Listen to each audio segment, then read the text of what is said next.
Bitcoin microtransactions have been on my mind for the last few weeks, and while Bitcoin certainly shows promise for enabling commerce in ways never before possible, at this early point in development, there are still some major problems. Fees are based on a per-transaction basis, and so very small transactions can have outsized fees, which brings us back to the PayPal problem. Fees too high to justify the transaction in the first place. Listener Justice wrote in after our last episode to tell me about microbilling, a proposed technique to create a transaction fee-reduced, pay-as-you-go billing solution for, well, lots of things. To help me fill in the blanks, Alan Reiner joins me this morning. Alan, how are you doing? Hey, doing great. You know, I've been reading through this thread on Bitcoin Talk from about a month ago. It's called Rapidly Adjusted Micropayments and Multi-Sig/P2SH. What does P2SH mean? That's the one thing in there I don't know. Yeah, P2SH is a mechanism that was introduced to the network about a year ago.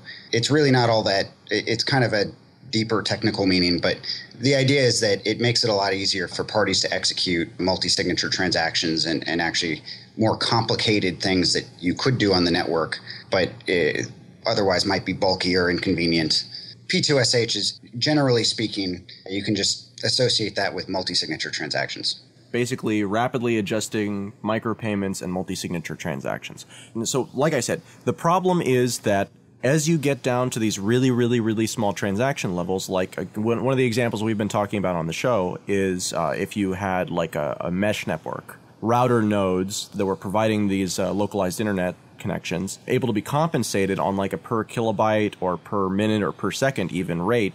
That doesn't really make sense to have a transaction going every time that pings because the transaction fees are too high. So it seems like that's the sort of situation that this technique aims to solve. Can you explain how that works? There's actually another reason why that's infeasible, which is the way the network works. All transactions basically take 10 to 60 minutes for you to get some kind of confidence that the transaction actually happened. And it doesn't matter whether that transaction is for a tenth of a Bitcoin or for 1 million Bitcoins. It's still going to take the same amount of time for the network to reach consensus that that actually happened. And while this works very well, in general, it's okay for online ordering, for major settlement transactions between companies and so forth, and there's a lot of places where it does work. It really does inhibit this microtransaction concept because you're not only paying a fee, which normally is small but is big relative to these microtransactions, but you also can't rely on sending lots of these microtransactions every minute because you need time for those to converge in the network. The network isn't well suited in its, I guess, simplest form for these microtransactions. But using the stuff that you referenced, the rapidly adjusted micropayments, you're using an extension of Bitcoin that allows you to use some of the deeper features of the network. We mentioned P2SH and multi-signature transactions to basically create one transaction using the network as escrow and then revising that transaction over and over again before it actually hits the network. The nice thing about it is that both parties can see that this transaction that you're doing is valid. They have confidence that this transaction would go through if it was broadcast, and all you're doing is you're revising that before it gets broadcast, meaning before it's finalized. And that's very cheap. I mean, you're just sending them basically 200 bytes of data, which is very small in the grand scheme of things. And each one is very cheap for them to verify, to see that it's valid. So you can keep revising this, say, every second, every minute, every kilobyte, whatever you want, and they can have confidence that the last revision is valid. Both parties, both the one that's buying and the one that's selling, like you could call it like electricity or something like that if you're talking about paying for electricity on like a kilowatt hour level instead of paying for it at the end of the month. At the beginning of the relationship, you set up a contractual relationship through this system that says I'm doing a bad job of trying to simplify this. Yeah, I'll give you a good analogy for it. Please do. Let's say I go to the bank and I try to execute a wire transfer. And this is kind of a weird wire because it's actually going to two people. But I go to the bank and say I'd like to transfer $20, and I'd like 10 of that to be wired to you and 10 of that to be wired to my other account. Okay. And that I want that wire to go through in the next 5 days. Okay. So they're going to charge me a fee for that wire, and it's not frictionless. It takes time. But in the next 5 days, I can call the bank and say, hey, you know what? Actually, why don't you send Adam $11 and send me $9 instead? Just change the numbers on that wire. they can do that. The wire hasn't actually gone through yet. I haven't been charged a fee. All I've done is I've revised that. So if I want to give you another dollar, I just send another message to the bank that says, hey, actually, can you revise that before it goes through, and send him 12 and me 8. Otherwise, each one of those transactions for $1 would be, getting sent over the wire and assessed a fee and take time. But by doing it this way, you can instantaneously just change the numbers with your authorization, and the rest of the network doesn't have to see that. The bank that we're talking about that would actually be conducting this is the blockchain? The bank is the network. The bank is the network. Essentially holding your $20 and saying that it's going to send it on in the next 5 days. Okay. But it's not finalized yet, and you have a chance to revise it before it actually goes out. And in this case, the bank is allowing you to revise it without actually charging you for it. Okay. And so in the system we're talking about, you've got the person who's doing the purchasing, you've got the person or the organization or whatever that's doing the selling, and then they're basically just negotiating with each other. They've already got this agreement, and it's just the difference is the quantity that each one will be sending versus receiving. And then at the point that it's finalized, it's broadcast to the broader Bitcoin network as one transaction based on whatever the final settlement was. Is that right? That's correct. And just for reference, it can go both ways. If now you owe me $5, I can call the bank and say, hey, let's revise it again and send Adam $8 and me $12. So what if I disagree with that? I mean, how does that work? Is this entirely based on rules where it's all set in advance? In that case, the analogy is falling apart because you would need your authorization on that too. And the analogy isn't perfect in that case. But on the Bitcoin network, the release of that money, it does require both my authorization and your authorization. And when I decide I want to give you money, I sign a new version of the transaction that's favorable to you. And when you want to give me money, you sign a new version of the transaction that's favorable to me. Whoever's got that last version can sign it and broadcast it. When you're saying the last version, you mean the last version that's preferable to both parties? Each time you issue one of these revisions, that supersedes all the previous ones. Okay. And the network is capable of recognizing that one transaction came after the other. And it's got rules in place to say, to be able to recognize which one is the last one. If you try to broadcast the last one that's favorable to you, but not the actual last one, then I can broadcast the last one, which I'd probably be doing anyway, and the network would say, oh, that one is the correct one. Want to set up an online store that accepts Bitcoins? Go to openbitcoinstore.com and you can have a store up and running before the end of this message. Just enter your email address and the store name, and in less than 30 seconds, you'll have a secure WordPress e-commerce site up and running that accepts Bitcoins and pays you in cash within 24 hours. And best of all, it's completely free. Go to openbitcoinstore.com today and open for business now.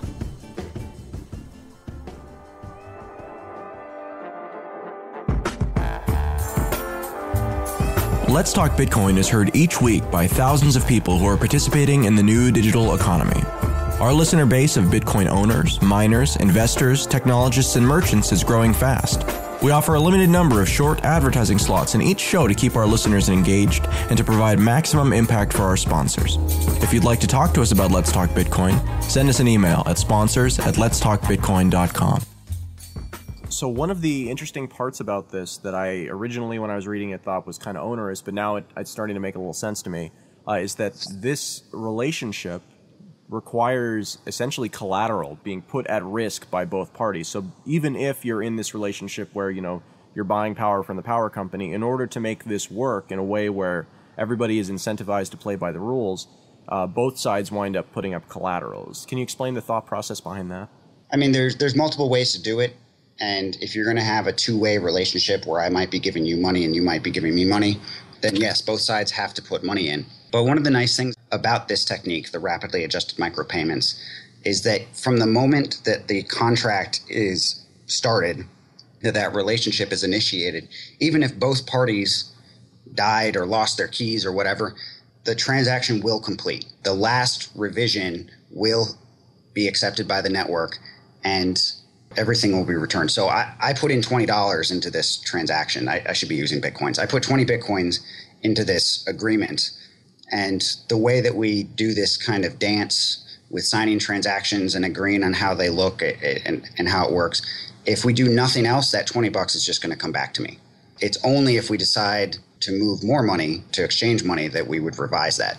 But luckily, the way it's set up, there's not actually a risk of someone losing money there, as long as the dance is done properly. I mean, there's a bit of communication that the clients have to do to set this up. And it may involve both sides putting money in, but the outcome is the same, which is that money is always going to go back to the two parties. You've ensured that by the way that you've set up the transactions. When we talked last time, we talked about multi-signature transactions, and we talked about how that was something that's going to be making its way into Armory over the next months and year, I suppose, in a variety of forms. Is this the sort of thing that will wind up in a client like Armory, or is this something that's entirely separate? This is something I'd really like to support, but the complexities of it are going to require some care to technically implement it correctly, and also, make an interface that's reasonable. But it is something that I'd really like to see. For instance, one of the applications of it, which is one of my favorite applications, is if you've ever spent a lot of time looking at say, New York Times, you'll find that you'll hit your 10-page limit. I think it's New York Times. You hit a 10-page limit, and then it says, oh, you can't browse anymore unless you pay for a subscription. You browse news every day, and you don't mind setting up an account with the New York Times, and they can literally charge you per page that you view or per article. And they don't have to charge you a lot. It could be 1 cent per page. And the nice thing is that these revised versions of this transaction can be sent along with the page request. So when you say, I want to view this article, when you send that request for that article, you also send them the revision to the transaction that sends them 1 more penny. It's as secure as it can get. So what's the downside? Well, the downside is that this doesn't, I guess it's not a downside, it's more of a limitation. The situations in which this is applicable requires two parties that have a persistent relationship with each other. In this case, you are initiating a relationship with the New York Times, and that's a persistent relationship. It's not like going on eBay, finding someone and you do a one-time transaction. This wouldn't be a very useful mechanism for one-use transactions between two untrusted parties. The idea is that if you're going to be doing lots of transactions, especially lots of very small interchanges with someone, then this works, and it works very, very well. But it's not the kind of thing where you can send 100 different people a penny once. There is no benefit there. In that case, you'd have to send out 100 transactions and pay the fees on those. It seems to me like it turns the transactions from being about the transactions instead of being about the number of recipients. Because if you can take any arbitrary number of transactions and essentially reckon them into a single transaction, then the only limitation is how many people you're sending it to. That's actually very accurate. And for reference, it's actually 2 transactions. There's the initial transaction, which puts the money into the escrow, into the network, and then the last transaction is the last revision. So the relationship takes one transaction to set up and 1 to settle. In this scenario with the New York Times, do I have to trust the New York Times, or is the relationship pretty much just on autopilot based on our initial agreement? No, you don't have to trust the New York Times. There's been a little bit of debate about how things could possibly go wrong if there's... I shouldn't even mention it because it's pretty remote, but I mean, there's a little bit of dispute of whether it's truly 100% trustless or just very, very close to trustless. It does share that property that you don't have to trust the other person. No matter what they do, you can always broadcast the last version of the transaction, and that's going to settle the balance, and there's nothing the other party can do to compromise that. Alan, I don't actually know. I didn't actually see any posts from you in this thread. How up on this are you? I mean, is this something you've been working on? I'm intellectually in touch with it. I mean, it's something that I really like the concept, and I look forward to doing it one day in Armory, but it's not my highest priority. Just getting regular multi-sig integrated is one of my high priorities, and then this can kind of follow after that. The issue is that multi-signature transactions by themselves are going to have quite a bit of implementation complexity and making it usable to regular people. Implementing this would be even more so. So it's not the first step. It's a couple steps down the line, and there's a lot to do before that. But it's something absolutely that I want to enable and find a way to make it accessible, because it is actually a very powerful tool in the Bitcoin tool set. You talked about the difficulties and just the complexity. Is there anything in particular that is just a problem that needs to be solved that is holding up this type of development? Or is it more just there are so many things, and just somebody needs to throw a lot of time at it? It's more the latter of what you said. It's a matter of resources and people who have the background and the knowledge to understand how it works technically under the hood and to actually implement it into an environment that it makes sense. I think there's a lot of people who understand this and could, theoretically write some scripts, find ways to use it on their own, but actually producing a solution in a piece of wallet software like Armory or Bitcoin QT with an interface that doesn't require understanding the guts of the protocol, that's going to be difficult. And in order to implement that, you just need the resources of people who are in tune with the technical side of Bitcoin and with software where it could go into. There's a lot of neat and ugly aspects of it under the hood, but at a high level view, the way that I guess, quote, regular users would be accessing this, that's what they need to know. It does allow you to set up this relationship, and you can do so trustlessly. It is one of these, I don't want to call it a solution, but it's something that really benefits the network. People complain about the high transaction volume and is it going to scale? Well, this is something that really brings down that transaction volume, and it doesn't have to be hard to use, but it's going to take some time before it gets there. Alan Reiner, thank you very much for your time. Yeah, thanks for having me, Adam.